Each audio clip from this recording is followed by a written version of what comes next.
हमरा भूख बहुत तेज लग रहा था। हमरा पास मात्र 20 रुपया रहला था। सोचनी बाजार में जाके कुछ खा ली।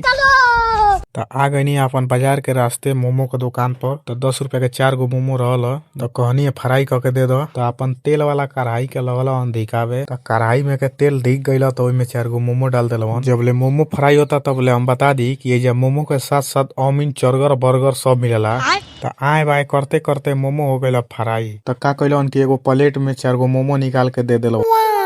तो इमे चटनी और प्याज और जलजीरा अलजीरा मिला के दे दिलवन। तो हाथों में ले के कहनी वाओ क्या मोमो है। तो एगो मोमो जैसे ही मुंह में डालता नहीं वैसे ही मजा आ गई। तो 20 रुपया दे के 10 रुपया कटवा लेनी। ओकरा बाद से चल ये पकौड़ी के दुकान पर जहाँ गोभी के पकौड़ी गरम गरम छनात रहा। तो एगो गोभी के पकौड़ी 5 रुपया के रहल। तो 10 रुपया हमरा लगे रहल। तो 2 गो पकौड़ी कह देनी देवे के। तो कुछ देर रुकला के बाद से आ गई हमरो बारी। तो एगो कागज में 2 गो गोभी के पकौड़ी आ एगो भूजल मरचा दे दिलवन। तो पकौड़िया मुंह में डालते मनवा गदगद हो गई। तो अगला वीडियो कई पर बनी कमेंट करके जरूर बताएं और ये वीडियो का लाइक और हमारे चैनल का सब्सक्राइब जरूर कर दें।